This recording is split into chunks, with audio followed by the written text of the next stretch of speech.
গ্রেপ্তার করা হলো দিল্লির মুখ্যমন্ত্রী অরবিন্দ কেজরিওয়ালকে।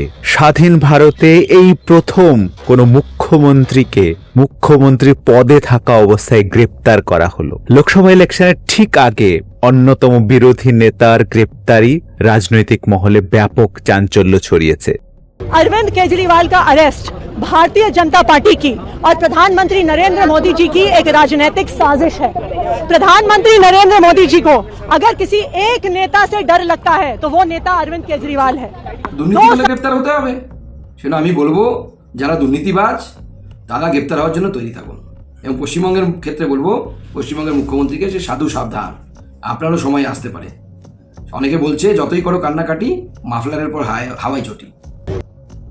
একের পর এক বিরোধী নেতারা টুইট করে তাদের প্রতিবাদ জানিয়েছেন অরবিন্দ কেজরিওয়ালকে গ্রেপ্তার করার জন্য।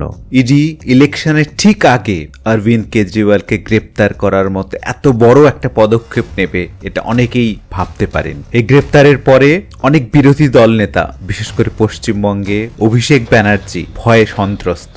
তার কেসেও ইডি সিবিআই যে তৎপরতার সাথে এগোচ্ছে তাতে ভোটের আগেই কি তাকেও গ্রেপ্তার করা হবে? 2011 সালের আন্না হাজারের অ্যান্টি কারাপশন মুভমেন্টের মধ্য দিয়ে যে অরবিন্দ কেজরিওয়ালের উত্থান, অ্যান্টি কারাপশন মুভমেন্টের নয়নের মণি, তাবর তাবর লোকেদের বিরুদ্ধে কারাপশন চার্জেস এনেছেন যিনি, সে অরবিন্দ কেজরিওয়ালকে আজ গ্রেপ্তার হতে হলো কারাপশন চার্জে। কিন্তু কেন এই গ্রেপ্তার? তাহলে কি মোদী সরকার একের পর এক বিরোধী নেতাকে ইডি সিবিআই দিয়ে এনকোয়ারি করিয়ে গ্রেপ্তার করে স্বেচ্ছাচারী শাসন কায়েম করতে চলেছে? নাকি এর পেছনে দিল্লির লিকার পলিসির যে কারাপশনের কথা বলা হচ্ছে সেটা কি সত্যি? বিগত 2 বছর ধরে যে লিকার পলিসির কারাপশনের চার্জে আম আদমি পার্টির একের পর এক নেতাদের গ্রেপ্তার করা হয়েছে এবং ফাইনালি অরবিন্দ কেজরিওয়ালকেও গ্রেপ্তার করা হলো। কি রয়েছে সেই পলিসিতে, কি বা চার্জ? এই পুরো বিষয়টা নিয়ে আমরা আলোচনা করব আজকের এই ভিডিওতে। দুর্নীতির বিরুদ্ধে লড়াইতে নেমে জনপ্রিয়তা পাওয়া অরবিন্দ কেজরিওয়াল দুর্নীতির অভিযোগে গ্রেপ্তার হলেন ইডির হাতে। এর আগে কেজরিওয়াল গত বছরের 2 নভেম্বর থেকে ইডির 8টি সমন এড়িয়ে যান। অরবিন্দ কেজরিওয়াল এগুলোকে অবৈধ এবং রাজনৈতিক উদ্দেশ্য প্রণোদিত বলে ইডির সমন উপেক্ষা করেন এবং হাজিরা দেননি ইডির অফিসে। ইডি অরবিন্দ কেজরিওয়ালকে সমন করছিল লিকার পলিসি অর্থাৎ আবগারি নীতিতে আর্থিক অনিয়মের অভিযোগে। 2021-22 সালে যখন কোভিডের ডেল্টা ওয়েভ চলছে সেই সময়তে দিল্লির সরকার এই বিতর্কিত লিকার পলিসি দিল্লিতে ইমপ্লিমেন্ট করে। এর আগে পর্যন্ত দিল্লিতে লিকার সেল গভর্নমেন্টের স্টোরসের থ্রুতেই হতো। লিকার সেল এবং ডিস্ট্রিবিউশনের পুরো বিষয়টাই গভর্নমেন্ট দ্বারা নিয়ন্ত্রিত ছিল, প্রাইভেট পার্টির এতে কোন রকম পার্টিসিপেশন ছিল না।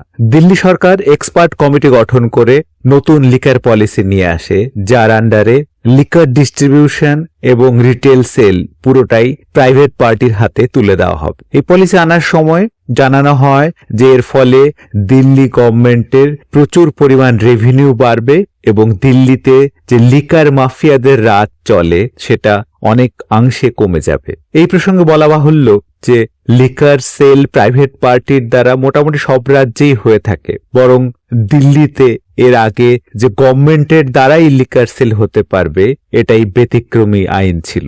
যাই হোক, এ নতুন লিকার পলিসির আন্ডারে দিল্লিকে 32টা অঞ্চলে ভাগ করা হয় এবং প্রতিটা অঞ্চলে লিকার ডিস্ট্রিবিউশন এবং রিটেল সেল করার লাইসেন্স প্রাইভেট পার্টিদের অ্যালোকেট করা হয়। এই লাইসেন্স দেওয়ার সময় ব্যাপক পরিমাণে দুর্নীতি করা হয়েছে। এই অভিযোগে দিল্লির বিরোধী দলগুলো অর্থাৎ বিজেপি, কংগ্রেস সরব হয় পলিসির বিরুদ্ধে। তারা রাজ্যপালের দ্বারস্থ হন এবং রাজ্যপাল অবশেষে ইডিকে দায়িত্বভার দেয় এই পুরো বিষয়টা ইনভেস্টিগেট করার জন্য। ইডি দায়িত্বভার নেওয়ার পর থেকেই বিগত 2 বছর ধরে তারা এই বিষয়ে ইনভেস্টিগেট করছে। ইডির প্রাইমা ফেসি দাবি আপ নেতারা 100 কোটি টাকার ঘুষ নিয়েছে এই লাইসেন্স অ্যালোকেট করার সময়। এই ইনভেস্টিগেট শুরু হওয়ার পরই দিল্লির শিক্ষামন্ত্রী এবং অন্যতম আপ নেতা মনীষ সিসোডিয়াকে জেরা করার পর গ্রেপ্তার করা হয়। পরবর্তীতে গ্রেপ্তার করা হয় অপর নেতা সঞ্জয় সিংকেও। এনারা দুজনই এখনো পর্যন্ত এই মামলার বিচার বিভাগীয় হেফাজতে রয়েছেন। এতদিনেও তাদেরকে কোনো রকম ভাবে দোষী সাব্যস্ত করা যায়নি, আবার তাদের এগেনস্টে এমন চার্জ লাগিয়ে দেওয়া হয়েছে যে তারা বেলও পেতে পারছেন। এই পুরো বিষয়টিকে অনেকেই রাজনৈতিক উদ্দেশ্য প্রণোদিত এবং বিজেপির চাল বলে মনে করছেন। অরবিন্দ কেজরিওয়াল এবং আম আদমি পার্টি দিল্লিতে ক্ষমতায় থাকার পাশাপাশি পাঞ্জাবে ইলেকশন জেতে, গুজরাটে তারা 12% ভোট পায়।